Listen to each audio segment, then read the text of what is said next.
2부 첫 순서로 시작하겠습니다. 마켓세븐이고요. 함께할 분은 유한타증권 반포 PIB센터 한상혁 차장입니다. 차장님 안녕하세요. 네, 안녕하세요. 어제 많이 힘드셨죠? 네, 정말 속도 없이 빠지더라고요, 시장이. 네. 오늘은 어떻게 좀 한숨 돌릴 수 있을까요? 일단은 미국장이 반등을 좀 보였고, 그리고 지정학적 리스크가 한풀 이제 좀 완화되는 움직임이 나왔기 때문에 국내 시장도 어느 정도는 좀 반등을 보일 거라고 보고 있습니다. 특히 이제 미국 시장에서 반응을 보였던 것들이 반도체 업종이 좀 센 모습을 보였었고, 네. 이 전기차 업종도 괜찮은 모습을 보였단 말이에요. 그러면 이제 국내 증시에서 가장 좀 기대를 많이 하고 개인 투자자들이 많이 투자를 있는 반도체라든지 전기차 섹터가 좀 좋은 모습을 보인다라고 하면 국내 시장도 오늘은 좀 한숨 좀 돌리는 시장이 되지 않을까라고 기대를 하고 있습니다. 알겠습니다. 시장에서 또 우리가 놓치지 말아야 할 이슈들 어떤 것들이 있는지 헤드라인 기사를 통해서 먼저 체크해 보겠습니다. 네, NC소프트 어제 이제 장 마감 후에 실적이 공개가 됐습니다. 지난해 영업이익 반토막이 났고 시간의 거래에서 하락하는 모습이 확인이 됐습니다. 후성도 역시나 실적이 공개가 됐는데 일회성 비용을 제외하면 어닝 서프라이즈였습니다. 하지만 전일 장중에 주가 변동성이 상당히 컸죠. 그 이유에 대해서 저희가 자세히 알아보겠습니다. 그리고 러시아군의 일부가 철수했다라는 외신의 뉴스 오프닝과 함께 전해드렸습니다. 네, 그럼 이슈 바로 공개를 하겠습니다. 오늘은 이제 실적과 주가 얘기를 한번 해볼까 하는데 지금 실적이 잘 나오고 있는 대표적인 섹터, 실적이 부러진 대표적인 섹터 어떻게 좀 분류를 해볼 수 있을까요? 지금 발표되는 실적만 놓고 본다라고 네. 하면 그나마 실적이 괜찮게 나오는 쪽은 IT, 그러니까 반도체 쪽이 그나마 좀 실적이 네. 좀 좋게 나오고 있어요. 그리고 의류 업체들 역시도 좀 실적이 좀 괜찮게 나오고 있고요. 먼저 기판 업체들 본다라고 하면 실적만 놓고 본다라고 했을 때 전 업종을 통틀어서 5손가락 안에 들 정도로 굉장히 좋은 실적을 보여주고 있다라고 보고 있는데요. 심텍, 대덕전자, 코리아서키트, 해성 DS까지 이들 종목들이 4분기에도 훌륭한 실적을 보였지만 올해 내내 좀 가파른 실적 성장을 보여줄 가능성이 굉장히 큰 종목들이라고 좀 할 수가 있겠습니다. 우리가 직관적으로 생각을 해봤을 때도 전기차라든지 인공지능 그리고 대규모 서버 등 테크 기술이 발달하면 할수록 반도체 칩에 대한 수요는 증가할 것이고 이에 따른 기판에 대한 수요도 증가를 할 수밖에 없습니다. 공급이 바로바로 늘어날 수 있는 환경이 좀 아니기 때문에 지금 가격 상승도 함께 보여주고 있는 거고요. 수요가 크게 꺾일 요소는 현재로서는 제한적으로 보여지고 있기 때문에 올해까지는 그래도 마음 놓고 우리가 실적만 놓고 봤을 때는 마음 놓고 좀 투자를 해볼 만한 섹터가 기판 업체다라고 좀 보고 있고요. 의류 업체들 중에서도 실적이 꽤 괜찮은 종목들이 좀 많아요. 본다라고 하면 엊그제 실적을 발표한 크리스 FNC 같은 경우에는 이 골프에 대한 수요가 이제 같이 어울려지면서 매우 높은 실적 성장을 보여주었습니다. 내년도 기준으로 거의 한 밸류에이션이 한 6배 정도밖에 안 하더라고요. 그래서 참 눈여겨볼 만한 종목이다라고 좀 보여지고 있고요. 또 하나 더 말씀을 드리자면 특히나 좋은 실적을 보여주는 쪽이 이 방직 회사들이 굉장히 좋은 실적을 보여주고 있습니다. 그동안 이제 방직 회사들이라고 하면 성장성이 정체되어 있는 업종으로 알고 있었지만 실적만 놓고 본다라고 하면 거의 탑 수준으로 성장 그로스가 좀 나오고 있는 그런 부분이 좀 있습니다. 제가 좋아하는 DI동일부터 일신방지 그리고 경방까지 이게 최근에 국제 면화 가격 상승이 장난이 아니거든요. 거의 13년 만에 최고치까지 좀 올라온 상황인데 특히 면화를 가장 많이 생산하는 중국 신장 지역에서의 그런 미국에서의 규제 움직임이 있다 보니까 미국은 이제 중국산 면화를 전면적으로 수입을 금지한 상태입니다. 그러다 보니까 면화 가격이 계속적으로 좀 치솟고 있다라고 보시면 될 것 같고요. 이 면화가 이제 목화솜을 생각하시면 되는데요. 이 목화솜을 가지고 면사, 그러니까 실을 만들죠. 방직회사들은. 근데 이 면화 가격이 올라가면 면사 가격에 즉각적으로 반영이 됩니다. 그렇기 때문에 실을 만드는, 면사를 만드는 방직회사들 같은 경우에는 매우 좋은 실적, 그리고 1분기에도 면화 가격이 추가적으로 좀 상승했기 때문에 4분기에 이어서 1분기에는 좀 더 좋은 실적이 좀 나오지 않을까 좀 기대되는 그런 부분이라고 좀 할 수가 있을 것 같고요. 방직회사들은 창사 이래 거의 최대 호황을 누리고 있는 것 같아요. 지금 상황이. 네. 그런 모습 한번 말씀을 드리겠고 반면에 게임 업종은 좀 실적이 부진한 모습이 좀 나오고 있어요. 계속적으로. 지난주에 실적을 발표한 위메이드부터 시작을 해서 뭐 컴투스, 펄어비스, 뭐 어제 실적을 발표한 NC소프트까지 시장 기대치를 밑도는 실적을 내면서 이번 시장의 하락 장세 속에서 어떻게 보면 가장 어려운 시기를 보내고 있는 섹터가 게임 업종이지 않을까라고 좀 생각을 좀 하고 있습니다. 네, 대표적으로 지금 실적이 잘 나온 섹터는 기판과 의료 쪽이고 뭐 투자자분들과 시청자분들도 아실 거예요. 실적이 지금 제일 부진하게 나오고 있는 섹터 중에 하나가 이제 게임이다라고 말씀해 주셨고 안 그래도 게임주들 실적 발표 후에 주가 급락세가 이어지고 있다 이런 얘기들 뭐 유튜브에서 많이들 하고 계시는데 NC소프트의 실적을 저희가 좀 꼼꼼하게 따져봐야 할 것 같습니다. 어제 거의 장 마감 직후에 마감이 됐는데 실적이 안 좋을 거는 시장이 어느 정도 예상을 했었던 부분이지만 정말 이제 린저 씨가 지갑을 닫은 거예요. 그러게요. 그러니까 실적은 네. 최근 들어서 하향 조정이 되어 왔었거든요. 네. 그래서 실적 추정치가 계속 하향이 되고 있었는데 이 추정치가 조금 뭐 그것마저도 좀 하회하는 실적을 발표를 했습니다. 영업이익이 한 1,094억 정도? 그 정도 나왔죠? 그 정도 나왔는데 이게 사실 그 추정치가 한 2,062억 정도였습니다. 시장의 컨센서스가. 이것도 상당히 최근 들어서 내려온 수치였는데 거의 이제 컨센보다 한 절반 정도밖에 안 나왔습니다. 그러면서 시간에서 5% 정도 하락을 했거든요. 이제 회사 측에서는 이제 최근에 마케팅 비용이 크게 증가했다라는 부분이 실적 부진의 주된 이유라고 좀 설명을 좀 하고 있어요. 하지만 역시나 투자자들이 가장 기대하고 있는 부분은 이 P2E 게임의 도입 여부와 이와 관련된 로드맵 자체를 굉장히 좀 기대를 하고 있었을 거예요. NC소프트 역시도 사측도 투자자들의 이런 관심이라든지 뭐 이런 부분을 의식해서인지 이 부분에 대해서 많은 설명과 이해를 좀 구하는 모습을 보여주었습니다.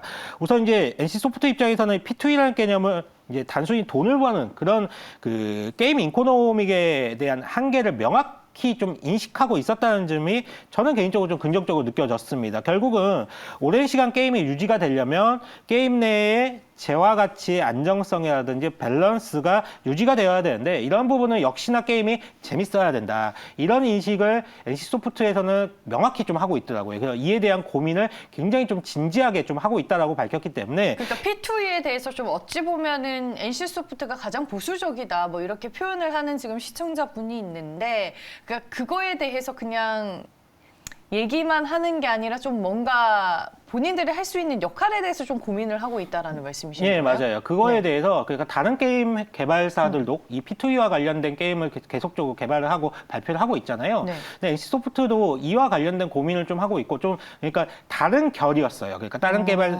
게임사들하고 다른 결이었던 게 네. 자기네들은 이제 본인들 입장에서는 이 리니지라는 IP를 가지고 정말 이 P2E라는 게임을 정착시키기 위해서 중심적인 그런 게임을 한번 지금 중심을 좀 고민을 하고 있다라고 좀 얘기를 했기 때문에 상당히 진지한 고민을 좀 하고 있다라고 좀 생각이 되어지고 그리고 가장 중요한 부분이 사실 말씀하셨지만 NC소프트 같은 경우에는 신작 게임에 대한 출시라든지 이런 게 투자자들과의 좀 소통과의 문제에서 좀 불확실한 면이 있었거든요. 좀 감춰지는 부분이 있었는데 이런 부분들 역시도 계속적으로 투자자들과 소통을 하겠다. 그리고 앞으로 진행되는 상황에 대해서 투명하게 공개를 하겠다라고 좀 했기 때문에 글쎄요. 뭐 시간에서는 한 5% 정도 제가 좀 하락을 했다라고 보고 있지만 뭐 NC소프트 뭐 저점을 지금 애단하지는 않겠습니다. 뭐 그렇지만 뭐 NC소프트가 고민하고 준비해온 결과물이 조만간 투자자들한테 좀 어필하는 시점이 조만간 오지 않을까라고 좀 생각을 좀 하고 있습니다. 주가 측면에서는 어떨까요? 그러면 그렇죠. 뭐 주가 측면은 오늘 아마 하락이 좀 예상이 되어져요. 어차피 뭐 네. 실적이 좀 부진했기 때문에 요즘 뭐 실적이 조금만 부진하더라도 뭐 시장에서는 쳐다도 안 보는 분위기 때문에 그렇기 때문에 아마 NC소프트를 우선순위에 두고 매수를 해야지라고 생각했던 분들은 많이 없으실 거예요. 그렇지만 제가 볼 때는 얼마 멀지 않은 시기에 다시 한번 우리가 NC소프트를 다시 한번 언급하고 이와 관련된 성장성에 대해서 논의하는 시점이 얼마 남지는 않았을 것 같다라는 좀 생각을 하고 있습니다. 네, 알겠습니다. NC소프트 많은 분들이 또 궁금해하시는 것 같아서 저희가 의견을 들어봤고요. 다음 이제 또 실적과 관련이 있는 종목 KCC를 꼽아봤습니다. 실적이 부러지면서 어제 주가가 많이 빠졌던데 도대체 미스가 어느 정도로 났고 이렇게까지 주가가 빠질 일인 건지 궁금하네요. 글쎄요. 저도 어제 네. KCC 주가 약세를 보면서 시장의 심리가 안 좋은 건 알고 있었지만 정말 이 정도일까라는 좀 생각을 하게 되었습니다. 그러니까 분명히 KCC 실적이 미스가 난 거는 맞거든요. 네. 근데 이게 시가총액 3조 원이 넘는, 그러니까 이제 어제 빠져가지고 이제 2조 6천억 정도가 되는데, 이런 중견기업이라고 할 수 있는 회사들 한 20% 정도 넘게 하락을 시킨다라는 건 좀 과하다는 좀 생각을 좀 가지고 있고요. 일단은 그 내용을 보게 된다라고 하면 영업이익과 지배주주 순이익 부분이 뭐 시장의 예상치보다 적게 나왔는데요. 일단은 영업이익이 시장 기대치를 밑돌았던 이유를 보게 된다라고 하면 사실 이 정도 하락을 할 부분은 아니었다라고 보고 있습니다. 그러니까 모멘티브의 정기 보수로 인한 일회성 비용, 그리고 성과급 지급, 그리고 원재료비 상승에 따른 물류비 증가 등이 주된 이유였는데, 사실 업황과 사업 자체를 걱정할 부분은 좀 아니었다라고 보고 있고요.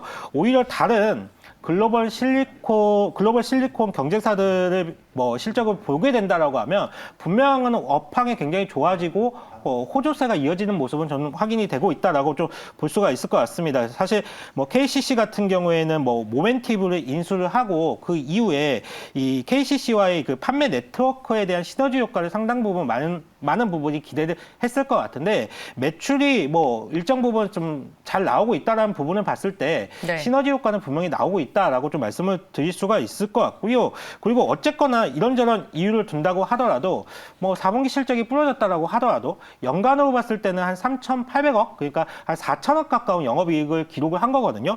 그렇다라고 하면 지금 시총이 2조 6천억이기 때문에, 그러니까 밸류에이션 봤을 때 절대적인 레벨 자체는 굉장히 쌉니다, 지금. 그렇기 때문에 뭐 이게 워낙 지금 시장의 투심이 안 좋았기 때문에 실적에 대한 조그마한 기스가 난다고 하더라도 뭐 거의 주가를 빈사 상태를 좀 만들어 놓고 있어서 참 안타까운 부분이긴 한데요. 어쨌거나 지금 주가는 빠졌고 지금부터가 이제 어떻게 해야 될지를 잘 보셔야 될 것 같은데, 만약에 보유하신 분들 같은 경우에는 지금 기업 가치 굉장히 싼 거 맞습니다. 그렇기 네. 때문에 뭐 추가 매수 한번 노려보시는 타이밍 한번 잡아보시면 좋으실 것 같고요. 그리고 뭐 신규로 접근하시는 분들 역시도 지금 가격 이하에서는 어떻게 보면 실리콘에 대한 고객사가 이미 확보가 되어 있다는 측면, 그리고 이러한 매출이 나오고 있다는 부분을 봤을 때는 저는 신규 매수도 충분히 가능하다라고 좀 보고 있습니다. 네, 알겠습니다. 어제 주가가 20% 넘는 급락세를 기록하기는 했지만 주가가 좀 어떻게 안정을 찾아가는지 잘 한번 지켜보자라고 말씀해 주셨습니다. 반면에 실적이 잘 나와도 주가가 하락한 종목이 있습니다. 후성인데 일회성 비용을 감안하면 이제 어닝 서프라이즈다라고 많은 애널리스트들이 어제 코멘트를 했더라고요. 낙폭을 줄이면서 끝나기는 했는데 장중에 왜 이렇게 변동성이 컸어요? 역시 후성 역시도 좀 당황스러운 그런 종목 중에 하나였는데, 분명히 후성은 실적이 딱 시장에서 예상한 만큼은 나왔어요. 근데 네. 그 실적이 연말 성과급이 있었다는 점을 감안을 했을 때는 어닝 서프라이즈가 분명히 맞습니다. 그래서 일단 뭐 장중에 뭐 주가가 오후에 회복되긴 했지만 뭐 오전에는 8% 넘게 밀어버리더라고요. 그러니까 사실 후성 같은 경우에는 2차 전지 밸류체인의 기업에서 사실 업종과의 분위기를 많이 타는 종목 중에 하나라고 보시면 될 것 같은데요. 글쎄요, 뭐 이 후성이 하고 있는 LIPF6 같은 경우에는 이 환경적인 이슈가 있기 때문에 공급이 매우 제한적인 부분인데, 뭐 작년부터 계속 이어져 왔던 제품 가격의 상승이 올해에도 계속적으로 이어질 거라고 보고 있습니다. 그리고 내년도 실적을 기준으로 했을 때 예상되는 PER을 본다라고 하면 14배 정도 수준, 저는 그렇게 비싼 주가는 아니라고 보고 있어요. 다만 어제 주가의 하락은 그동안 뭐 실적 발표를 기다렸던, 어떻게 보면 한탕을 좀 노렸다라고 할까요? 뭐 이런 투자자들이 단기간에 실적이 발표가 되고 단기간에 물량을 쏟아부으면서 그런 변동성을 좀 키워냈다라고 좀 생각을 하고 있고요. 사실 이 매크로 환경이 이런 매물을 충분히 소화시킬 수 있는 그런 체력이 안 되고 있기 때문에 뭐 그런 좀 변동성을 보였다라고 보고 있습니다. 뭐 후성은 다시 한번 말씀을 드리겠지만 뭐 이번 4분기 실적 분명히 잘 나왔고요. 그리고 올해 실적도 기대케 하는 매단되는 종목 중에 하나다라고 좀 정리를 해드리도록 하겠습니다. 네, 알겠습니다. 실적이 그래도 어느 정도 시장 예상치에 부합할 거야라고 이제 뭐 보유하고 계신 분들께서는 미리 이제 인지를 하더라도 시장에서 받아들이는 게 이렇게 돼버리면 정말 황당스러울 수밖에 없는 지금 상황들이 좀 펼쳐지고 있어서 그만큼 시장 체력이 네. 좀 안 되는 것 같아요. 투심이 그만큼 악화가 되어 있다. 많은 사람들이 지금 주식을 매수하기에는 조금 두려운 영역에 좀 들어가 있는 거 아닌가라는 좀 생각을 하게 됩니다. 네, 오히려 실적 발표를 확인하고 던지는 매물들도 좀 상당히 많을 것 같다라는 생각이 듭니다. 지금 시장의 투자 심리가 그만큼 안 좋다라고 말씀을 해주셨는데 어떻게 보면 실적도 좀 안 먹히고 있는 시장이잖아요. 우리 투자자분들 어떻게 좀 마음가짐을 가져가야 될까요?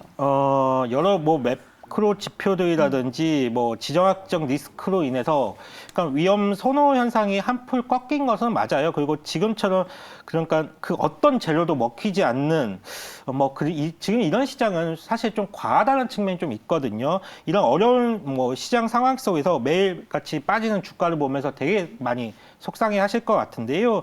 한 가지 좀 팁을 드리자면 분명히 작년에 2021년에 장사를 매우 잘한 기업들이 존재를 합니다. 그리고 사상 최대 실적을 기록했다라는 기업들도 분명히 있어요. 그리고 이들 기업 중에 올해 역시 다시 한번 최대 실적을 좀 기록해야 하는 기업들이 있습니다. 이런 기업들이 시장이 밀리면서 주가도 같이 속절없이 밀린 부분들이 있는데 제 경험상 이들 기업들은 지금이 바닥일 가능성이 매우 높습니다. 그리고 사실 뭐 시장 자체가 오늘이 바닥이에요, 내일부터 올라가요 이런 말씀을 드리는 게 아니고요. 그만큼 실적이 뒷받침되는 종목들은 지나고 보면 저때 샀었어야 되는데 라고 했던 시기가 바로 지금일 가능성이 높다라는 점입니다.